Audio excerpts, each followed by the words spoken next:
সকলে আমরা ভালো আছি এবং আজ থেকে 1 বছর আগে এরকম একটা গেট টুগেদার প্রোগ্রাম করে আমরা ঢাকাতে, তখন আমি নতুন স্টার্ট করি বিজনেস। তো নতুন অবস্থাতেই ওই প্রোগ্রামটা করে আসি। হাসান স্যার এক প্রোগ্রামটাতে একটু অ্যাটেন্ড করেছিল। হাসান স্যার বলছিল যে বছরে 12 মাসকে তুমি কোয়ার্টার ভাগ করো। তখন আমি একটা সিদ্ধান্ত নিয়েছি যে কোয়ার্টার ভাগ করলে আসলে 3 মাস পর পর কিন্তু 4টা ট্যুর আমরা অ্যাচিভ করা যায়, ঠিক না? তখন থেকে আমি সিদ্ধান্ত নিয়েছি যে ইনশাআল্লাহ আমি কিছু করব। তখন প্রথম 3 মাসে আমি 6 স্টার র্যাঙ্ক অ্যাচিভ করি, সাথে চায়না ট্যুর অ্যাচিভ করি এবং চায়না থেকে ভ্রমণ করে আসছি। এই ট্যুরে আমার যে কত বাধা আসছে বলার মতো ভাষা নেই।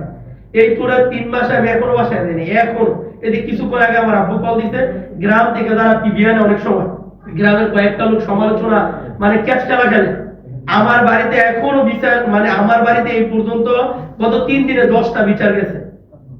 এই 10টা বিচারকে আমি বলছি আব্বু হ্যান্ডেল করেন, আমি বাড়িতে যেতে পারবো না। এবং কি ওই 2-3 দিন আগে আমার আব্বু হসপিটালে, আমার আব্বুকে চিকিৎসা দিয়ে আমি মুন্না স্যার 22 তারিখে ট্রেনিং করি। যখন এই বিজনেস মানে এই ট্যুরটা দিতে প্রথম মাসে আমার 0 পিবি, এবং কি আমার পার্সোনাল পিবিটাও আমি দিছি না। প্রথম ট্যুরের মাসে আমি আমার পার্সোনাল পিবিটাও দিইনি। তখন দ্বিতীয় মাসে সিদ্ধান্ত নিছি, বাঞ্চারামপুর রূপদি গ্রামে রাত 7টায় ছিল আমার সাথে জুড়াই মোড়টার মধ্যে দাঁড়ায় 10 মিনিট চিন্তা করলাম যে একটা মাস আমার কাছ থেকে এভাবে চলে গেল। একটা মাস আমার টিমে আমার এক পিবি সেল নাই।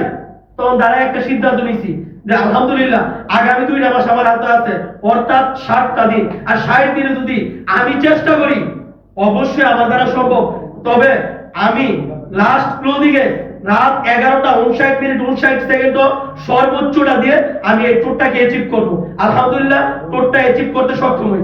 গতকালকে ক্লোজিং দিয়ে ঠিক রাত 12:30টায় অফিস থেকে আমি বেরিয়েছি।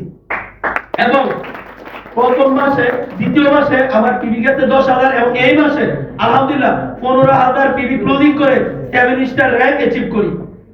এবং আরেকটা বিষয় যে মুন্না স্যার একটা কথা আমি শুনেছিলাম, মানে বসের মুখ থেকে শুনে, একজনের কাছ থেকে শুনেছিলাম, ম্যাডামদের কাছ থেকে, আমার কাছ থেকে, যে 1 বছর যদি কেউ 7 স্টার হতে পারে কনভেনশনে নাকি বসে পালকি দিয়ে নিয়ে যাবে বলছিল। ওই স্বপ্নটাকে বুকে লালন করে আজকে গতকালকে সকাল থেকে রাত পর্যন্ত আমি কিছু খাইনি। রাত্রে 1:30টা বাজে আমি ওই যে রেল স্টেশনে থেকে খাবার খেয়েছি। আমার সিদ্ধান্ত ছিল আমি এই মাসে ক্লোজিং এ যেইভাবে হবো।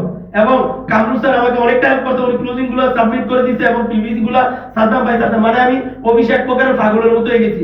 লাস্ট পর্যন্ত কামরুল স্যার বলতে বাধ্য হয়েছে যে ছেলেটা বিদেশ করে গেছে, বিদেশ আজকে এত পাগল হয়েছে। মানে ওনাদের কাছে অনেক পিভি হয়ে গেছে, কিন্তু আমি চেষ্টা করছি 11টা 13 বাজে আমার ব্যাপারগুলো এখনো আমার হাতে। তখন আমার কলিজাটা একবার ছিঁড়ে যাইতেছে যে আমি কি করবো। এখন এই মুহূর্তে যদি পিবি গুলো হাতে থাকা অবস্থায়, এবং বসের আমি অনেক প্যারা দিচ্ছি, হাতে থাকা অবস্থায় ক্লোজিং না হয় তা আগামীকাল আমি সিদ্ধান্ত নিচ্ছি প্রোগ্রামে যাবো না। কিভাবে দাঁড়াবো, আমার তো টার্গেট ছিল। এবং বসেরকে গত 22 তারিখ রেডি কথা করে গেছি যে বস ইনশাআল্লাহ আমি কোয়ার্টার লিডার্স প্রোগ্রামের মধ্যে আমি 7 স্টার হয়ে আপনার সামনে আনবো।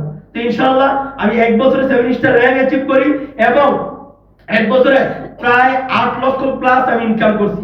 এই 1 বছর আমি একটা বলছি, আমার একটা কথা বলছে যে আমি মুন্না আমাকে ফ্রেন্ড সার্কেলে বিজনেস করার জন্য অনেক জায়গায় ইনভেস্ট করার জন্য ট্রাই করতে, কিন্তু এই বিজনেসে তামান্নাওয়ালা ইনভেস্টার তারা বলতো আমি আমার ব্যবসার জন্য যত কিছু লাগে, অনেকে টাকার জন্য ফলো আপে যায় না, টাকার জন্য ইনভাইটেড যায় না, টাকার জন্য গাড়ি ঘোড়া দিয়ে অফিসে যায় না। একটা কথা মনে রাখবেন, একটা বস একটা কথা বলছিল যে বড় লোক দ্বারা বিজনেস, বড় লোক দ্বারা অনেকেই, অনেক ছোট ছোট ব্যক্তিরা কি প্রবলেম দেখলে বাইকে যায়, আর যারা একবার বড় হতে চায় তারা প্রবলেমের লেগে কি অপেক্ষা করে, তারা জানে এক একটা প্রবলেম মানুষকে এক একবার হিরো বানায় যায়।